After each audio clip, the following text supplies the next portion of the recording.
Imagine landing a $40,000 deal on your very first wholesale deal. Sounds like a dream. Well, for one of our Investor Thrive members, it's a dream turned into a reality. Today, we're going to be breaking down this remarkable story. Every strategy, every hurdle, every triumph. What's up, everybody? Welcome to another special episode on Investor Thrive. So today we're going to be exploring the step-by-step journey of this incredible first deal, also key strategies that made such a high profit possible, and all the lessons learned from Nick that did the deal. So before we dive into this call, I want to ask you to subscribe to the channel because it would mean a ton to me. So let's dive right into this call and let's figure out how Nick made $40,000 on his first deal and how you can too by taking what Nick did and applying it to your real estate journey. Let's talk about this deal. You're taking action. I know you're calling agents. You're calling to find buyers like I was showing you. Tell me how this deal happened. So this deal actually happened just through word of the mouth.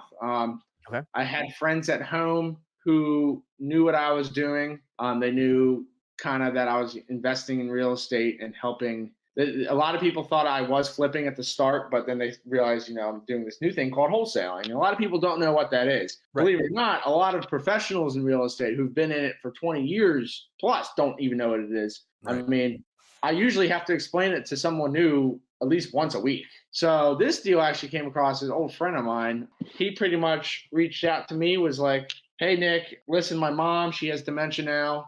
She's going to a assisted living facility, and I need help with the house. Big house. It's what he grew up in." I was like, "Okay, I'll see what I can do." And he's like, I don't have time. He's a police officer. He's very busy. And I said, "Okay, I can definitely help you out and get the ball rolling, and hopefully we can work together." So he didn't want to list. I told him to. I was like, "Listen, listing is going to be a lot more process. You're not going to sell as fast as you want to unless you maybe consider going down my path about what I'm about to tell you." So he was all open for it. So then you told him, because a lot of people are like, "Whoa, are you sure you want to?" Other people are like, "Should you tell them? Should you not?" I always tell them, "Yeah, list it because you're going to make the most." Yeah. It looks like you did the same thing. Great job. Yeah, and if it wasn't for the fact that he's busy, he needs to sell, he needs to help take care of his mom, then he probably would have ended up listing it. Right.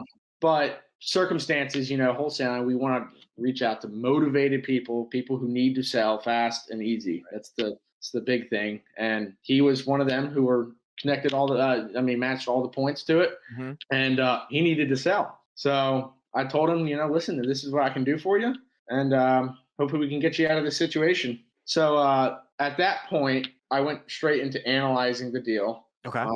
Got pictures of the house. I actually, my parents live right down the street, and I had my dad go take pictures of the house for me. There you go. Daddy-o came in clutch for that. Then at that point, this is a fairly suburban neighborhood, very, very nice neighborhood. I mean, I grew up in it, and people were starting to move out. So there were some pretty juicy comps in that area that were sold in the last 6 months. Mm-hmm. So I had some good numbers to work with. It wasn't one of those things where I had to dive deep into finding a good comparable for it. Those are the best. I didn't have to do really anything to calculate the ARV. Okay. So then once I calculated that, it came out to close to, I was calculating around 650. And then I called an agent who actually sold 2 properties there this year in that same development. Good job. I told him to go. I said, "Hey, I got this property. I'm getting ready to put under contract. I was wondering if you could do your own due diligence on it, run by it, and we can work together. Maybe whoever I assign it to will flip it with you. I'll recommend you to him." And then just connecting all the great job. Networking skills on point right there. Yeah. And then he's like, "Yeah, sure, no problem." So he did his due diligence, and he came back to me, and he's like, "Hey, man, this property is worth, if it's fixed up, $740. Wow. $750. So my numbers were a little off, but in a good way. He told me, yeah, this is how much it's worth, and it was a good neighborhood. The house was taken care of. It probably only needed max $40,000 in repairs, basic cosmetics, flooring, paint, maybe cabinets. Yeah, just a basic update. See, if it were me and I was there, I would have tried to flip it myself. Of course, yeah. Maybe wholesale it or something like that. Mm-hmm. But that's not the case. I'm in Myrtle Beach, so that's not happening. Yeah. So then at that point, I used your lovely contract, had that filled out, sent it over to the Easy, seller. right? Easy. Yeah, simple. Yep. We agreed on a price. We agreed he wanted to get around 500 for it. Negotiated down to 475. So that was our price. That was Okay. our bullseye. And then at When you that were point, negotiating it, did you already kind of have an idea of a buyer in place, or were you just yeah.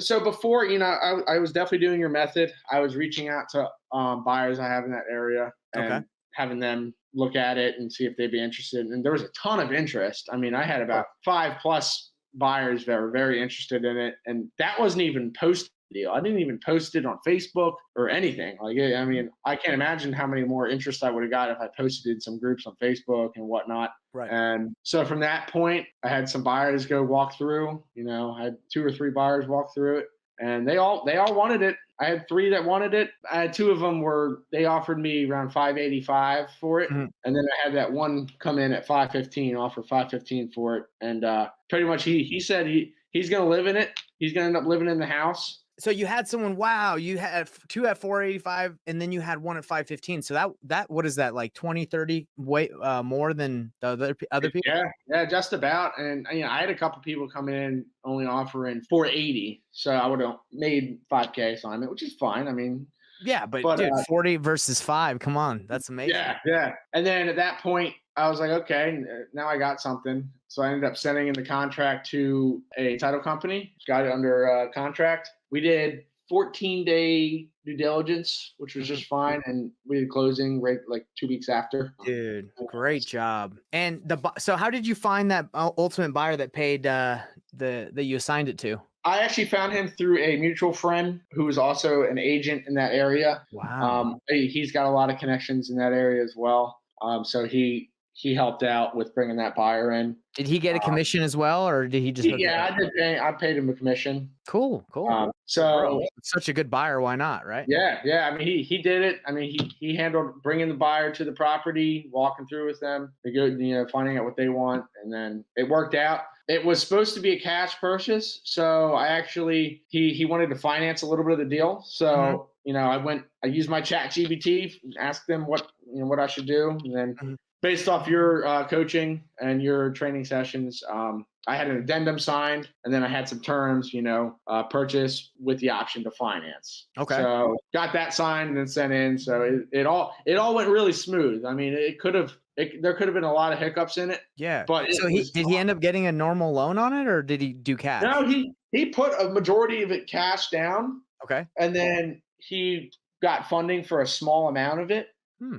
Interesting. So yeah, it was just, and then he's planning on living in it for now and flipping it. Well, those are your best buyers, the ones that are Yeah, willing to live in there while they fix it. They pay yeah, top dollar, as you can see with the other guys that came in lower. It's about finding the best buyer, right? Because you just explained to us that majority of people came in at 490, 485. So you're making like a 10K, 15K. But then through your networking skills, through reaching out to people in your sphere, you're able to find someone that paid, instead of getting 10 or 15 K wholesale fee, which is good, you made 40 because you were really resourceful. Amazing. right, right. Yeah, I swear it's all talking to people too. I mean, if you can just pick up that phone and dial. I mean, the amount of people I've met through just talking and meeting up with them, it's actually insane. And Yeah. I know it's going to help me out in the long run. Yeah, for sure. And the cool thing about this is like zero marketing spend, right? On this one, it was all Yep, through 0. relationships. Yep. Like a lot of people, like on their first or couple deals, they have to spend like $10,000 to get their first deal. Obviously, you've made some investments, but in yourself. But this is like, hey, this is pure profit in the sense is like you didn't